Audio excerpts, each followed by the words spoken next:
Buongiorno a tutti ragazzi, un benvenuti a tutti dal vostro Luca Taran. Come state ragazzi? Tutto bene?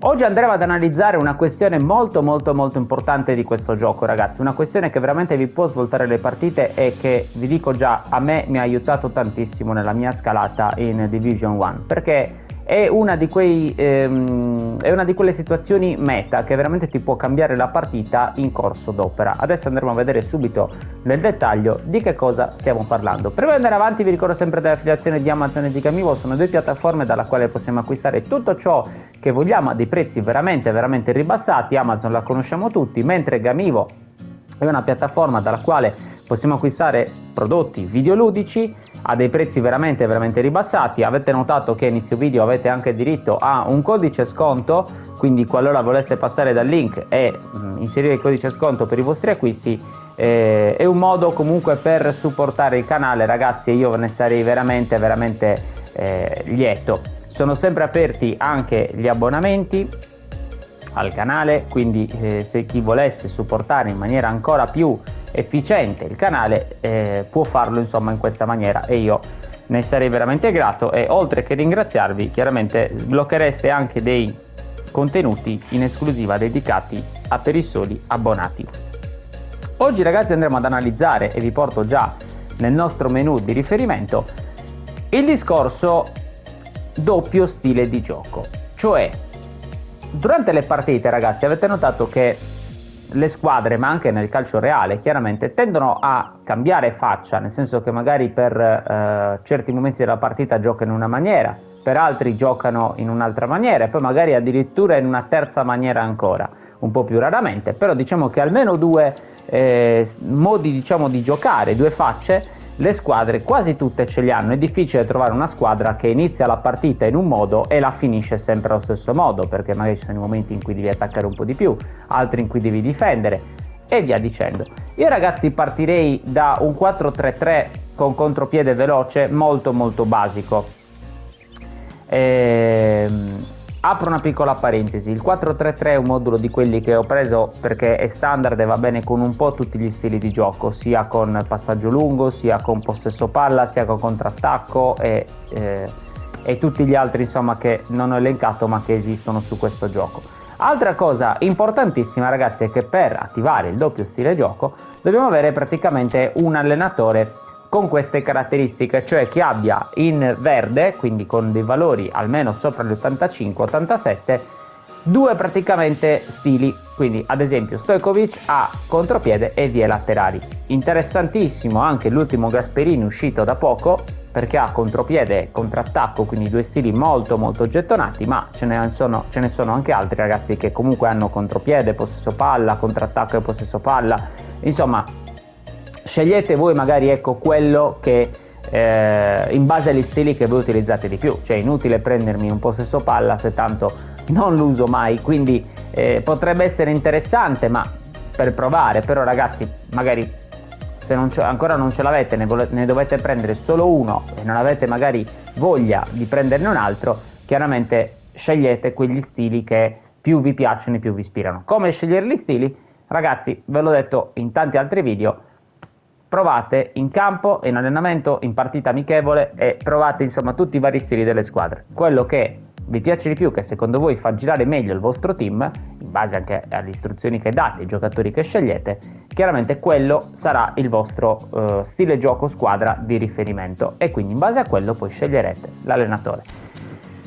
Quindi ragazzi, detto ciò, quindi scelto l'allenatore con gli stili di gioco che ci piacciono di più, cosa dobbiamo fare? Dobbiamo andare a scegliere chiaramente il nostro modulo. Io ripeto, per comodità e per semplicità, perché altrimenti dovremmo andare ad analizzare anche ogni singolo modulo, ma diventerebbe un video troppo lungo e magari lo faremo in un'altra circostanza, ho scelto il 4-3-3. Il 4-3-3 ragazzi è un modulo che si presta bene con tutto. Però ragazzi, quello che è importante nella scelta poi della tattica secondaria è diciamo andare a scegliere un modulo che possa diciamo un pochino diversificare quello che noi già facciamo con un 4-3-3. Il 4-3-3 io l'ho lasciato adesso classico, però lo si può utilizzare in diverse maniere, si può utilizzare tutto in verticale, si può utilizzare con le punte tutte vicine, una messa appunto a fianco all'altra, con punta a punta e seconda punta, si può utilizzare con un un rombetto magari, ecco, nel senso 3 centrocampisti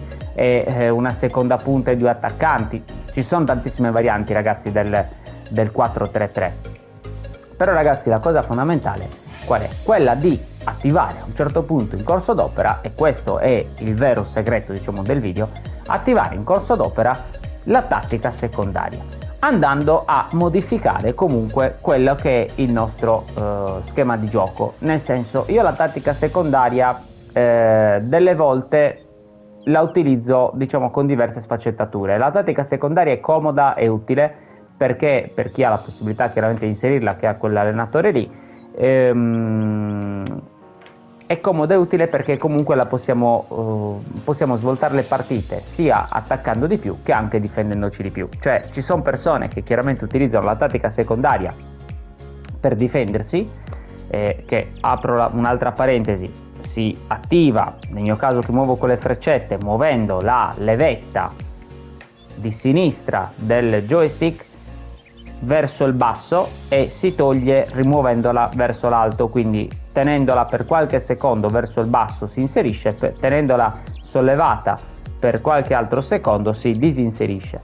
Dicevo, io la utilizzo in questo caso per offendere, ok? Quindi ho un modulo, diciamo, molto equilibrato come modulo primario e vado sulla secondaria se voglio magari sbloccare la partita, magari sto perdendo, sto subendo o comunque ho difficoltà nel giocare con quel modulo perché ho trovato magari un avversario che mi fa fare poco, e quindi cambio e metto il vie laterali. Attenzione, ragazzi, non c'è bisogno per forza di cambiare modulo, magari noi già giochiamo con un 4-4-2 abbastanza quindi bilanciato ed equilibrato e vogliamo semplicemente, anziché giocare più per vie centrali, giocare più sulle fasce, quindi li metto il vie laterali, anche perché, ragazzi,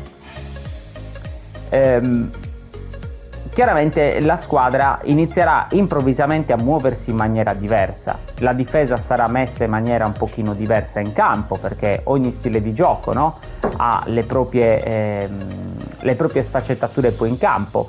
Di conseguenza, ragazzi, può essere un modo con il quale riusciamo a sbloccare la partita. Dicevo, si può anche lasciare lo stesso schema di gioco, magari io già gioco in maniera bilanciata con quel modulo e mi trovo bene con quel modulo, semplicemente voglio che magari, ecco, anziché giocare più centrale gioco più sulle fasce. Altra cosa, ragazzi, importante, chiaramente sono allo stesso tempo le istruzioni individuali, perché noi nella tattica secondaria che andiamo a impostare, ripeto, che sia difensiva o offensiva, rispetto al modulo già primario che abbiamo, o anche lasciando lo stesso modulo, quindi abbiamo queste 3 opzioni, diciamo, da poter utilizzare. Sono importantissime, ragazzi, anche le istruzioni individuali che diamo, perché teniamo in considerazione una cosa: con la tattica secondaria è vero che abbiamo un altro schema di gioco in campo fondamentalmente, però, ragazzi, occhio a dove si mettono i nostri giocatori. Quindi prima di impostarla, quindi di buttarla subito in campo, andiamoci a vedere almeno che giocatori abbiamo in quelle determinate posizioni, perché altrimenti, ragazzi, prima di metterla ogni volta dobbiamo stare attenti ai cambi che facciamo, chiaramente per evitare magari di bruciarci un cambio, cioè di un giocatore che è appena messo però in quella posizione non può giocare, di conseguenza è inutile avercelo e magari doverlo nuovamente risostituire.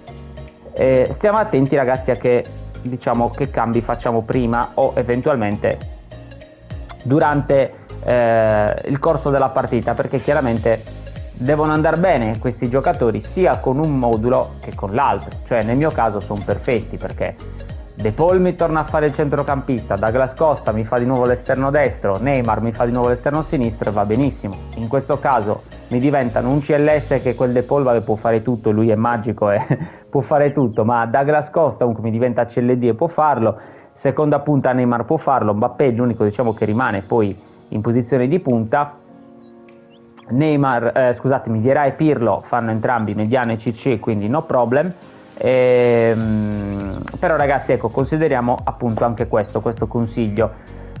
Diciamo che questo discorso, utilizzato bene con il giusto studio dietro, ecco, può davvero svoltare le partite. A me, ripeto, mi ha aiutato molto nell'arrivare comunque in Division 1 diverse volte, ormai diciamo in maniera stabile, perché comunque ragazzi cambia improvvisamente, l'avversario si è abituato a quel tuo modo di giocare, improvvisamente tac, un'altra soluzione completamente. Dicevo delle istruzioni individuali, quindi possono essere diverse dal modulo primario. Io in un modulo del genere, per lasciarlo libero principalmente di esprimersi nel suo tutto nel suo potenziale, fondamentalmente un 4-2-4 se vogliamo, addirittura si potrebbe alzare ancora di più e metterli seconde punte entrambi, quindi sia Douglas Costa che De Paul, ma per essere un pochino più equilibrati, ecco, secondo me, e per non evitare di sbilanciarci poi troppo, io lascerei CLD al massimo, se proprio voglio Esa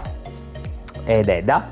Darei il difensivo, dicevo, su il nostro bel mediano Patrick Vieira, perché altrimenti rischia che vada troppo in là, e il contropiede sempre su Mbappé, in modo tale che ci sia Neymar che venga incontro, invece Mbappé che rimanga sempre lì, diciamo, in attacco.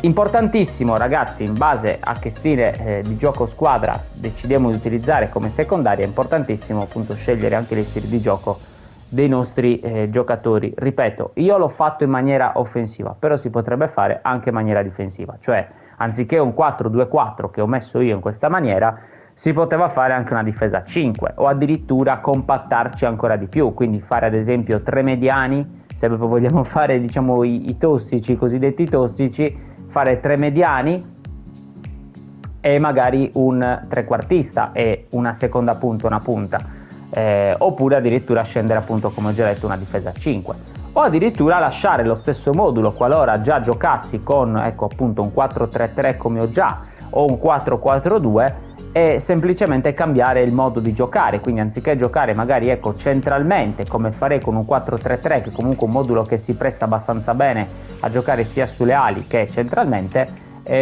ma un po' con tutti gli stili di gioco. Il 4-3-3 è top, è il meta secondo me appunto per questo, è uno dei moduli meta del gioco per questo. Potrei decidere anche di lasciare ad esempio il 4-3-3, semplicemente switchare con la tattica secondaria da contropiede veloce a vie laterali, e comunque avere un modulo completo sempre, perché fondamentalmente è un modulo comunque completo, un po' come anche il 4-4-2. Infatti ho analizzato due moduli che sono abbastanza, diciamo, completi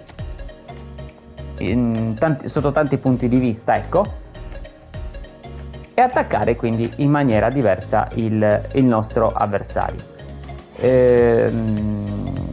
L'unica cosa, ragazzi, stiamo attenti appunto a che giocatori abbiamo in quelle determinate posizioni in campo, perché altrimenti diventa inutilizzabile e anzi controproducente, perché magari rischia pure di crearci dei danni e non è chiaramente il caso. Ragazzi, provatelo, perché veramente è questo il segreto e uno dei consigli meta per arrivare in Division 1.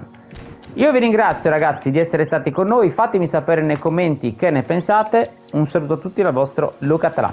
Ciao ragazzi!